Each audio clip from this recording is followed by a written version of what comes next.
যদি আপনি রোপণ করেন, মাত্র 1 বছরের ভেতরে গাছ থেকে আপনি কাঁঠাল হারভেস্ট করতে পারবেন এবং সেই কাঁঠাল আপনি খাইতে পারবেন। আমরা একদম সরাসরি যে সকল কাস্টমাররা আমাদের কাছ থেকে চারা নেবেন, আপনারা চাইলে আমাদের কাছ থেকে স্ট্যাম্প করে আপনারা চারা নিতে পারবেন। আমাদের এলাকার চেয়ারম্যানের সামনে করে আপনাদের স্ট্যাম্প করে দেবো। কেউ যদি বাণিজ্যিক বাগান করতে চান, আমাদের এখানে আসবেন, স্ট্যাম্প করে আপনি চারা নিয়ে যাবেন, বাণিজ্যিক ভাবে আপনি চাষ করবেন।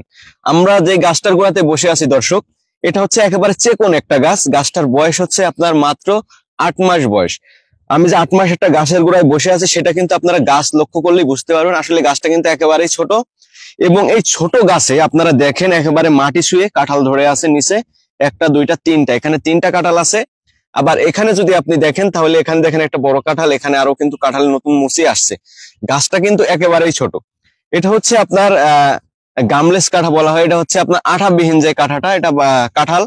তো এইটা হচ্ছে আপনার 12 মাস ফলন দিবে, একইভাবে 12 মাস ফলন দিতে পারে। আর এই জাতটা কিন্তু বাংলাদেশের মাটিতে বাণিজ্যিক ভাবে ব্যাপক হারে ফলন দিচ্ছে। আপনার চাইলে বাণিজ্যিক ভাবে চাষ করতে পারেন। আপনি মনে করেন একটা অফ সিজনে একটা কাঁঠাল যদি আপনি বিক্রি করেন, একটা কাঁঠাল কিন্তু আপনি 200 থেকে 300 টাকা পিস বিক্রি করতে পারবেন। এই কাঁঠালটা আপনারা পাকা খেতে পারবেন, এঁচড় রান্না করে খেতে পারবেন। আর এই কাঁঠালের বৈশিষ্ট্যটা হচ্ছে, এটা ছোটবেলা থেকে ধরা শুরু করবে।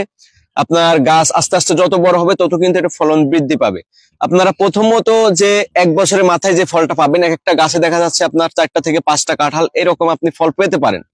তবে আপনারা যারা বাণিজ্যিক ভাবে চাষ করবেন, তারা চেষ্টা করবেন যে গাছগুলো আগে গ্রোথে নিয়ে এসে ভালো করে বড় করে, তারপরে সেই গাছটাতে আপনারা বাণিজ্যিক ভাবে বেশি হারে কাঁঠাল নেওয়ার চেষ্টা করবেন। যারা ছাদ বাগানি আছেন, ছাদ বাগানেরা দেখা যাচ্ছে আপনার গাছ বুঝে যে আপনার কাঁঠাল আসবে গাছে, কিন্তু আপনার গাছটায় কয়টা কাঁঠাল আপনার গাছটায় ভর নিতে পারবে সেই হিসাব করে কিন্তু আপনারা কাঁঠাল রাখবেন গাছে। যেমন আমাদের 8 মাসের গাছটায় আমরা সর্বোচ্চ কাঁঠাল রাখবো আমরা 3 পিস। কারণ এই গাছটাতে যদি আমি বেশি কাঁঠাল রাখি, সেই ক্ষেত্রে আমার গাছের গ্রোথ কমে যাবে, আমার গাছটা নষ্ট হয়ে যাওয়ার সম্ভাবনা থাকবে। এই কারণে আমার গাছটাই দিতে পারবে আপনার 3টা কাঁঠাল পরিপূর্ণ করতে পারবে না আমার মনে হয়। এই জন্য আমরা এই গাছটাতে 3টা কাঁঠাল রাখবো।